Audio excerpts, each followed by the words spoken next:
Okay, so now that we're able to confidently predict the charge on cations and anions, let's jump into thinking about how they combine together to form ionic compounds. Okay, so ionic compounds, as the name suggests, are compounds formed between two or more ions. Okay, so in this case, we have to have a metal interacting with a non-metal. Ionic compounds are formed between a metal and a non-metal.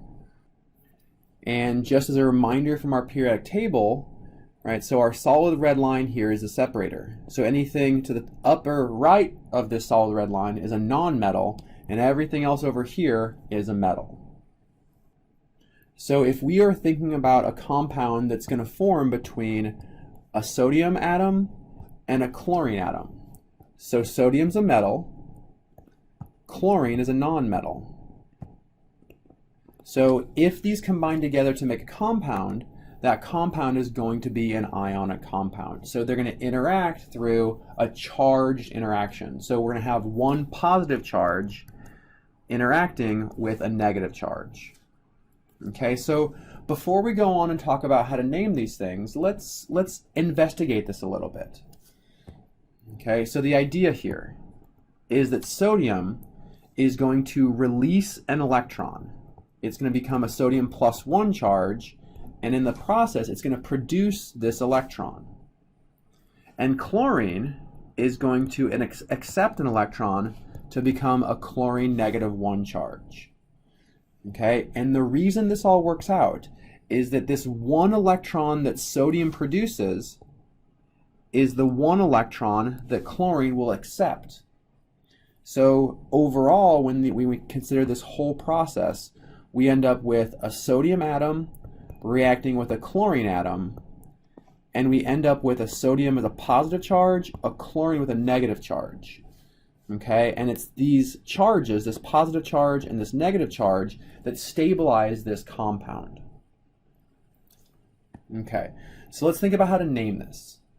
Okay, so we have our ionic compound NaCl. Naming these is really simple. Okay, the name of the cation here is sodium. So to name this compound, we first name the cation, sodium. The nonmetal here, or anion, is chlorine. Okay, so what we want to do is we want to drop the ene. We want to keep the root of this word, chlor, and we're going to add ide. And that's it. That's all we need to do to name this. So we have sodium chloride. And since sodium can only be a +1 ion, right? That's the only charge sodium can be. And chlorine can only have a -1 charge, so it can only be chloride. This tells us unambiguously that this compound is one sodium atom and one chlorine atom. So when we name these, we do not need to add in mono, di, tri, or anything like that. We do not do that, okay? Because the name sodium chloride has enough information built in to let us know that we have one sodium atom, one chlorine atom. Let's try another one. Let's try magnesium chloride. Okay, so magnesium we know is Mg, and based on its position in the periodic table in the second column, magnesium forms a stable +2 charge. Chloride is a chlorine with a -1 charge. So when we make our ionic compound, these two atoms have to come together in a way where we have an overall charge of 0.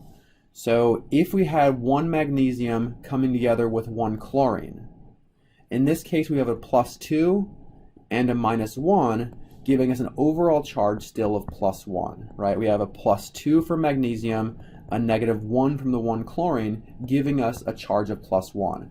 So this is not possible. This is not a stable ionic compound. But if we have one magnesium and two chlorines, well, we now have a +2 for magnesium, and we have two -1s from chlorine, giving us an overall charge of 0. So this would be an overall charge of 0, meaning that this is the correct form of magnesium chloride. And it's the only form of magnesium chloride. Magnesium must be +2, chloride must be -1. So when they pair together to make our ionic compound, the only possible form is MgCl2. Let's try one more of these. Let's predict the compound and the name of an ionic compound formed between aluminum and oxygen. Okay, so first things first, based on the position in the periodic table, aluminum is +3, oxygen is -2. Okay, so we'll go ahead and put on our +3 to aluminum, -2 to oxygen. Now what we want to do is we want to come up with a way to pair these together to make a neutral ionic compound. Okay, so we have a +3 from aluminum, a -2 from oxygen. Clearly we can't put them together directly because this would give us +3 -2, giving us an overall of +1. So that's not going to work. Okay, but if we have 2 aluminums and 3 oxygens, so we have Al2O3, then this gives us 2 times +3, right? So 2 aluminum atoms, each of them +3, and we have 3 oxygen atoms, each of them -2. This gives us a total positive charge of +6, a total negative charge of -6. So overall, it's a charge of 0. So our last thing we want to do is name this. Okay, our cation is aluminum, our anion is oxygen, so aluminum oxide. In the next video, we'll explore how we can name and come up with the proper compound formula for ionic compounds that involve transition metals.